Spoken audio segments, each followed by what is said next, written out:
मैं एक कहानी सुना रहा था उस दिन रजौरी गार्डन में, और वो कहानी है बड़े जबरदस्त एक आदमी की जो बहुत दानी था। उसका नाम था दानचंद।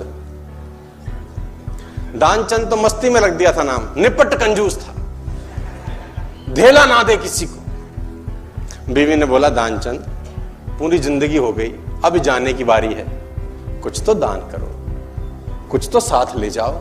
उसने बोला दान नहीं होता, मेरा स्वभाव नहीं है, मैं क्या करूं। उसने बोला गंगा ही नहाओ, कुछ तो धुलेंगे। तो घर से 12 किलोमीटर दूर गंगा जी। उसने बोला चलो गंगा जी नहाने में कौन सा पैसा लगता है। पैदल पैदल गया 12 किलोमीटर, क्योंकि ऑटो करूंगा तो। गंगा जी पहुंचा। अब बोला वहां घाट पे जाऊंगा तो पंडा मिलेंगे, वो मांगेंगे। वो मैंने मुर्दा घाट गया कि वहां तो साला कोई झंझट नहीं, इतना कंजूस। अब कहते हैं कि भगवान को मस्ती सूझी। भगवान ने कहा ऐसा आदमी नहीं देखा। अब वो जैसे ही डुबकी मारने अंदर झुका, भगवान पंडा का रूप बना के सामने प्रकट हो गए। जैसे ही बाहर निकला, भगवान ने कहा जजमान की जय हो। उसने बोला तुम कौन हो? बोले हम पंडा हैं, बड़े संतोषी ब्राह्मण हैं। वैसे तो यहां कभी कभी आते हैं, तुम्हारे ऐसा भी कोई ना कोई कभी ना कभी आता है, साल साल भर का खाना दे जाता है। उसने बोला साल भर का? हम तो नहीं दे सकते। बोला महीने का दे दो। बोला हम तो एक दिन का भी नहीं दे सकते। तो भगवान ने बोला कुछ तो देना पड़ेगा, पंडा बन के आए थे, बोले कुछ तो।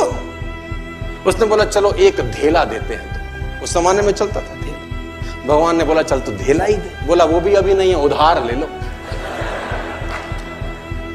भगवान ने बोला चल उधार ही टेक तो। उसने बोला उधार है, फिर कभी देंगे। तो बोला ठीक है। गया वापस 12 किलोमीटर, थका हारा। 12 गया था, 12 आया, थका हाया आया, घर में आके सो गया। थोड़ी देर बाद घर का दरवाजा खटखटाया। जजमान की जय हो। बीवी ने दरवाजा खोला, देखा तो वही पंडा। बोला हाँ। बोला वो आपके पति देव ने कुछ उधार लिया है, वो लेने आए। पत्नी ने आदमी को जगाया, जागो, किसी पंडा को कुछ कहने को दे आए थे? बोले हाँ। बोला आ गई हैं बाहर। बोला जाके कह दो कि उनका तबीयत खराब है। अब कंजूसी देखो। अब वो जाके बोली उनकी तबीयत बहुत खराब है। अब पंडा ने बोला वो हमारे जजमान हैं, जब तक तबीयत ठीक नहीं होती हम यहीं रहेंगे। तुम खाने वाने का सामान बना दो हमको, हमें कोई तकलीफ नहीं। वो तो बैठ ही गया चौकड़ी मार के। अब बीवी फिर अंदर गई, बोली वो तो बैठ ही गए हैं। उसने बोला जाके कह दो कि मर गए। अब ये आई रोती रोती, तो गुजर गए, अभी मर गए, उनका तो इंतकाल हो गया। इसने बोला जजमान गुजर गए? बोला हाँ। बोला तुम कहां गांव में जाके अकेली औरत खबर परोगी, हम खुद ही खबर कर देते हैं। बाहर गए, और जब तक तो वो रोकती तब तक तो बताए सबको कि दानचंद गुजर गया। दानचंद अब धीरे धीरे धीरे भीड़ इकट्ठी होनी शुरू। धीरे धीरे धीरे भीड़ इकट्ठी होगी, दानचंद के घर में इकट्ठे हो गए। अब दानचंद को बांध लिया, ले जाने की बारी। अब वो बीवी रोवे, ये मरे नहीं है। लोगों ने बोला ये तुम्हारा मोह है, ऐसा तुम्हारा मोह है, सबको होता है। और वो कम वक्त भी बंध गया, सांस रोके बैठा है। अब उसको ले जाने लगे, राम नाम सत्य है, और वो भी चल पड़ा। इतना निपट कंजूस, चिता पे रख दिया। भगवान ने बोला दुनिया हमसे हारती है, हम इससे हार गए। भगवान ने बोला ये मर जाएगा साला, कुछ देगा नहीं। भगवान ने बोला हम जजमान के कान में कुछ कहना चाहते हैं। लोगों ने बोला कह दो महाराज, अब तो बस तैयारी है। भगवान ने उसके कान में बोला आया हूं बैकुंठ से तुझ संग नाता जोड़। मैं बैकुंठ से आया हूं, तेरे संग नाता हमने जोड़ा है, हम भगवान है, आंखें खोल। इसको लगा अरे वाह वाह, ये तो खुद भगवान आ गए। जैसी आंखें खोली, देखा सामने वही पंडा, फिर आंखें बंद कर ली।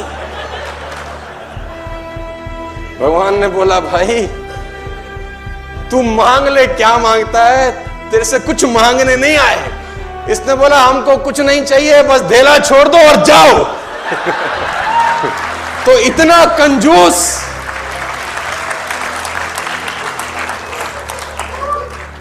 कंजूस बाप को मरती हुई हालत में देखकर बेटे ने बुलवा लिया और 2 गुना बड़ा कफन सिलवा लिया।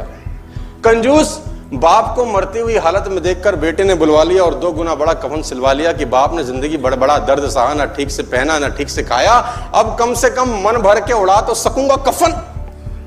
कहते हैं कान में पड़ते ही बेटे की बात बाप जी ने खोली धीरे से आंख, बोले बेटे ठीक नहीं है तेरी मर्जी, क्यों करता है फिजूल खर्ची। इस कफन के आधे कपड़े से मेरी लाश ढकना, आधा संभाल के रखना, कपड़ा है रखा रहेगा, खराब नहीं जाएगा, तू जब मरेगा तेरे काम आएगा। इतनी कंजूसी।